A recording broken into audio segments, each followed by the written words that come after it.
Files author Michael Shellenberger tweeted yesterday that last year, 1 week before the U.S. Department of Homeland Security announced a Disinformation Governance Board for government censorship online, former President Barack Obama had given a speech at Stanford calling for precisely that. The timing and content suggests something interesting, doesn't it? Joining us now to further discuss is author of Apocalypse Never, Michael Shellenberger. Nice to see you, Michael. Good to be with you, Robbie. So tell us more about what you were getting at here, the connection between what Obama had said. What did he say, first of all? Sure. So this is a speech that Obama gave at Stanford University on April 21st last year. This is a significant date because less than a week later, the Department of Homeland Security would announce its extremely controversial Disinformation Governance Board. It was immediately denounced, not just by Republicans, but by people across the political spectrum, because the United States doesn't have government regulation of speech. Some countries do, but we have always had very strong First Amendment free speech protections, and we've allowed the courts to adjudicate any laws that may interfere with freedom of speech. So this was a very controversial announcement when it was made. I don't think the timing is a coincidence. Nor do I think the location is a coincidence, given that Stanford University is home to at least two important organizations that have advocated for government and non-governmental censorship of social media platforms online, the Stanford the Cyber Policy Center and the Stanford Internet Observatory. And when you read President Obama's speech, and it was a major speech, it lasted an hour, he basically sounds like he's one of the main leaders of this, what we call the censorship industrial complex. He sounds a lot like Renee DiResta, who works at the Stanford Internet Observatory. So we found this to be, I think, definitely part of what you would call an influence operation aimed at selling the Disinformation Governance Board. Yeah, the implication is obviously that Obama is still kind of exerting his influence from afar in a way that is potentially very inappropriate. How do we know that this isn't part of a broader liberal interest in these kind of disinformation and misinformation boards? We've certainly seen a lot of this from within the Biden administration, the establishment of a misinformation czar. You know, it's so pervasive that are we really able to tell that this is the tail wagging the dog as opposed to Obama being part and parcel of a broader cultural trend toward wanting there to be more control over information in the digital media sphere? Yeah, it's a really great question, Brianna, and it's actually a question I've been fairly obsessed with myself. I think the words that we use to describe it is asking ourselves, to what extent is the demand for censorship of social media platforms particularly an organic phenomenon, a kind of demand from people seeking what we used to call political correctness, which is sometimes called wokeness, you know, a kind of policing of speech that comes from the grassroots? And to what extent is this part of an organized influence operation from within the government or from within, you know, political leaders? You never can tell for certain, at least without a greater investigation. I think the timing here suggests there's an inorganic element of it, in the sense that I don't think there's any coincidence in terms of the timing, the location, or the content of the speech. I also would note that this is an important new initiative for President Obama. On their own website, they had a lot of information about this.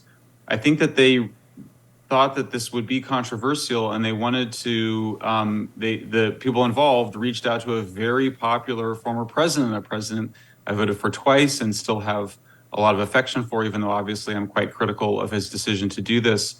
There are things about this that are strange to me. Like, I found Nina Yancowitz, who was the chosen head of the Disinformation Governance Board, who's famous for singing show tunes, including about disinformation, that are kind of silly. And she struck me as a little bit of a lightweight to be heading up such an important agency. So, you know, I think there's an organic part of it for sure, to get your question. And then I think there's just some amount of clumsiness and things that were not particularly well thought out, including Obama's own foray into this. I do not think this was a wise move for him. I don't think he wants, as part of his legacy, being an advocate for greater censorship of social media platforms. Yeah, Nina Jankowicz also fully believed the line that, or appeared to, based on her tweets, that the New York Post Hunter Biden laptop story was Russian disinformation. You know, she was one of the people pushing that out there. And I think that was a good test because, I mean, I don't want someone in charge of policing misinformation anyway. But if there's going to be someone in charge, you want them to at least have enough, impartiality to be able to detect BS coming from kind of their own side, and she seemed like someone who'd be totally bought into the perspective of the agencies, the influencers you're calling out, the FBI, the actual government agencies, the nonprofits, the academic centers that, as you point out, actually have Stanford is like ground zero for that. The Virality Project, the Election Integrity Partnership, I believe it was called. That effort to police first election-related speech and then a lot of COVID speech, with all these organizations and people at them working in tandem. And one can absolutely see how a figure like Barack Obama could become over time someone who is going to talk about those same things, which I want to suggest without myself sounding conspiratorial, right? We don't want to sound exactly the way they actually do about the spread of how everything on social media, according to them, is coordinated by right-wing actors and Russian influencers and that sort of thing. Yeah, that's right. And I think one of the most interesting parts of the phenomenon for us is the ways in which the justifications for censorship keep shifting and evolving. Right now, we are clearly in a phase where elites, and this is a global phenomenon. We've been writing a lot about how there's a crackdown going on globally. Brazil, Ireland, UK, EU, Canada, the US, New Zealand, Australia, they're all cracking down now. And the two main justifications are hate speech and threats to democracy. President Obama's speech really emphasized threatening democratic institutions. It was clearly coming out of, I think, a lot of the concerns around January 6th. But we also see a lot of hyping right now about alleged hate incidents. We just reported yesterday, we keep discovering it. There's a new initiative in California for people to basically tattletale to the government, which is creating a database, a blacklist of people accused of so-called hateful incidents. So I think it's, you see these patterns, and then there's questions of how much of it is organic, how much of it's inorganic, how much of it's coordinated, how much of it is done really with skill, and how much of it is sort of clumsy and ham-handed. But there's clearly an organized effort going on to demand a greater crackdown because we see very similar legislation in different countries of the world, and it's not, it's being introduced at the exact same time, and in often cases with the exact same pretexts for censorship. I should note, I didn't vote for Barack Obama even once, but if I was to find something I did like about him, he seemed on speech a little bit more of the kind of classical liberal style, or at least in his speeches, in his remarks at college campuses. I remember him, calling on college students to appreciate a climate of diverse ideas and free speech. He seemed to signal, in a very early, narrow sense, some opposition to what you could describe as political correctness or whatever. So to see him kind of take this turn, now it's not exactly the same thing, but it's not a directionally great thing from my perspective. I want to ask you a little bit about, I'm sorry, do you want to respond to that? No, go ahead. Well, I wanted to ask you just a little bit about whether or not some of the contexts that have been seen as the opposite, as being very open to free speech, as Twitter has been characterized recently, are also participating in this. Of course, the Twitter files revealed the extent to which there was this very close relationship between the intelligence agencies and Twitter management, and the intelligence agencies were having this undue influence and deciding what should be taken down, what sites should be censored, and the like. However, people have continued to observe some inconsistencies during the Elon Musk leadership era at Twitter, with the decision to remove Kanye West from the app, though there wasn't a specific violation of policy to be evocative of Trump's removal from the app. Some inconsistencies about Alex Jones being removed because Elon Musk said that he had a personal tragedy with the loss of a child and that was the trigger as opposed to any particular policy. The critique that Musk has gotten for bending the knee to the Indian government's choice to censor a documentary that was critical of Modi. You listed a number of countries where free speech has become an issue and a concern. India was not one of them. And I wonder what you make of the obligation of these U.S. companies to extend our free speech standards abroad, and whether or not you feel that the current iteration of Twitter is upholding the values that many people hoped that Elon Musk would implement when he took over. Yeah, I mean, really important, essential question. And as a creator, as a writer, and also now we're producing more video, it's something that we think a lot about directly, including for ourselves.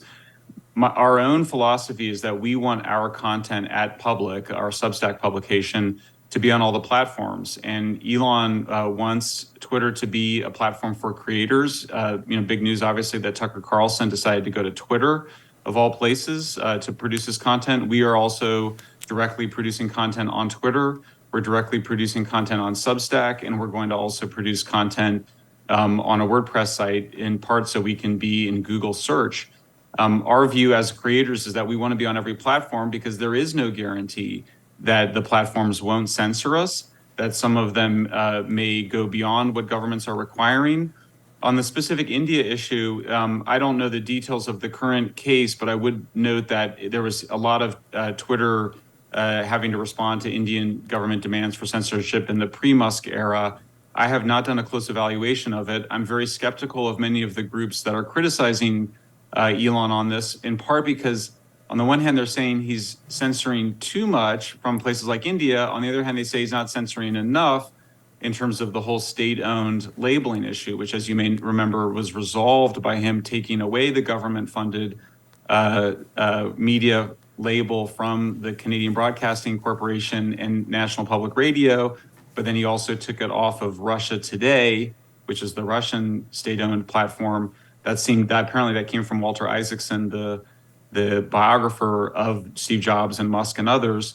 I think that's a pretty good resolution. I mean, ultimately, my view has been, and I testified to Congress on this, that the social media platforms as private companies need to be free to make their own content moderation and censorship decisions.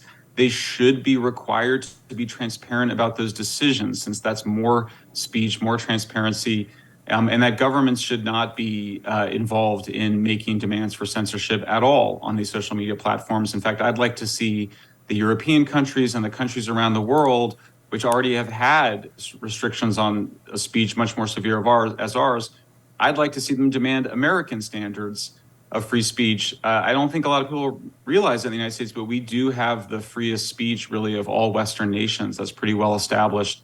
I think most people I meet in Europe, Australia, New Zealand, Canada, they would like to have the levels of free speech that we have here. So I do think we need to hold the line in that case. And if we're going to demand anything from the social media platforms, it's that they be more transparent about those content moderation and censorship decisions. Yeah, I think that's right. And to be clear, The Intercept reported that Twitter started blocking access to certain tweets, not just in India, but globally in response to demands from the Indian government. So I think there are really legitimate questions about whether Musk and Twitter generally are holding the line in that way. We really appreciate you joining us today, Michael.